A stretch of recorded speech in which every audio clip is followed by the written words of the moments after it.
An Air India Express plane from Dubai has crashed in southern India, killing at least 158 people. Rescuers have pulled 8 others alive from the wreckage, and they've been taken to hospital. A total of 166 passengers and crew were on board when it came down at 6:30 a.m. local time. The aircraft ploughed into a forest and burst into flames after skidding off the runway at Mangalore, its scheduled destination. A desperate search is now underway for more survivors, with rescue efforts hampered by a raging fire and rough wooded terrain where the aircraft ended up. Reports say the landing strip is surrounded by hills and the plane went over a cliff into a valley. Officials say initial indications suggest the crash was an accident. Air India Express is the low-cost arm of state-run carrier Air India. A spokesman said this is the first crash involving an Air Express plane in the firm's 5-year history.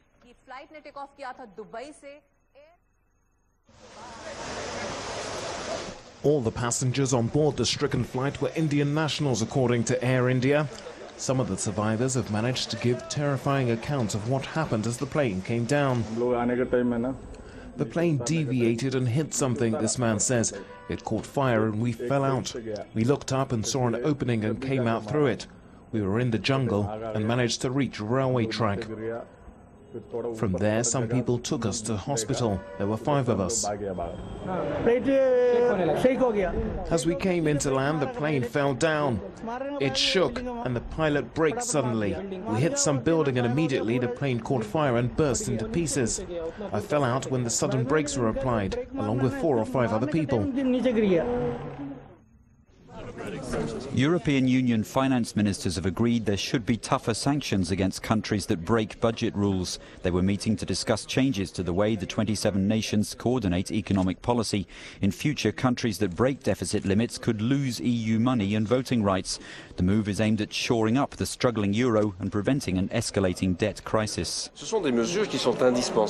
These measures are essential when you simply look at the level of deficit we've got to, but it's not enough to look at how we're going to reduce the deficit in Greece or elsewhere. We must also look at positive ways of creating jobs, of generating business. The debt crisis has continued to play havoc with the euro. Investors have shunned the single currency, which fell to a 4-year low against the dollar over the last few days. But there are fears that austerity measures aimed at reducing deficits could damage the economy. We can only get a more sustainable economy if we also have better economic growth in the future, not only a very restrictive budgetary plans, because otherwise we'll never get there, and otherwise we will be like Greece eventually in a downward spiral. Disciplina contabile sulle leggi finanziarie. Our correspondent says finance ministers want budgetary discipline for member states to come under the control of an external body such as the European Commission. But although they've agreed on the principle of sanctions, they haven't agreed on what the measures should be. In fact, many countries, especially the less disciplined, want something more to be done to stimulate economic growth. La crescita economica, le loro prospettive di crescita economica. Pakistani authorities have arrested at least 4 people suspected of links with the failed car bomb attack in New York's Times Square earlier this month. One of those being detained is said to be the son of the owner of a prominent catering company used by embassies in the Pakistani capital, Islamabad. 4 people have already been arrested in the US in connection with the plot, including Faisal Shahzad, the man suspected of leaving an explosives-laden vehicle in Times Square on May the 1st. Pakistan's Interior Minister denied on Friday that anyone had been arrested, but other government sources said several men were picked up on suspicion that they knew Shahzad. US prosecutors say Shahzad has admitted to planting the car bomb and is cooperating with investigators. Denied bail, he's in custody and is scheduled to return before a court on June the 1st.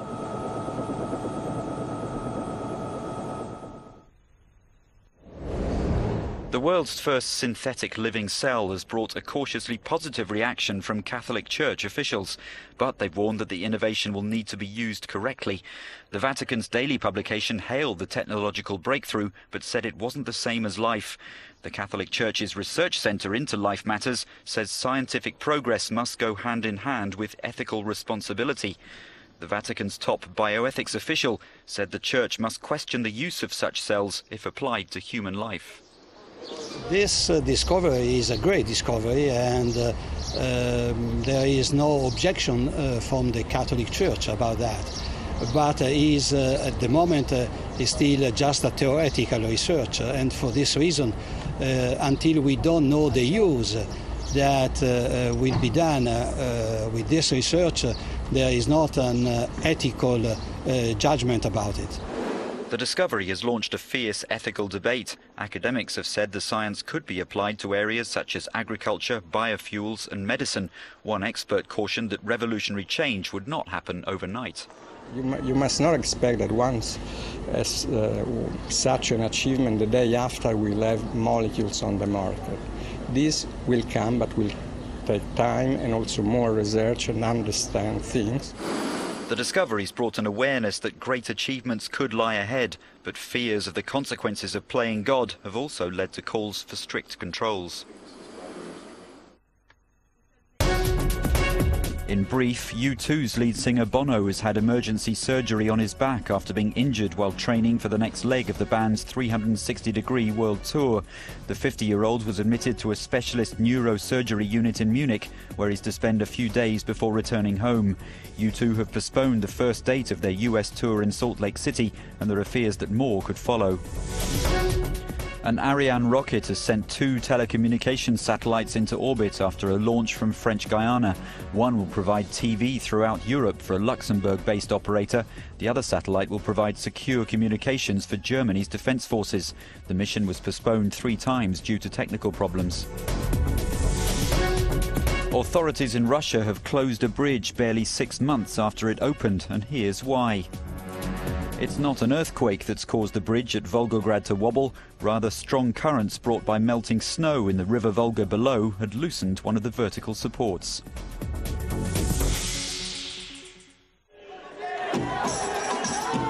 Celebrations in Cannes as the festival screened a controversial film about the bloody fight for Algerian independence amid protests that it tarnishes the French army and distorts history.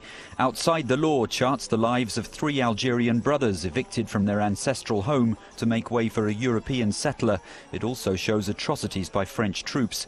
Decades later, the issue is still highly sensitive. Security was tight in Cannes, with riot police lining up outside the Palais des Festivals. Among more than 1,000 demonstrators were French war veterans, former settlers, Algerians who fought for France, and several right-wing MPs. The film's a disgrace for France and also for war veterans. They should have made it at home, not in France.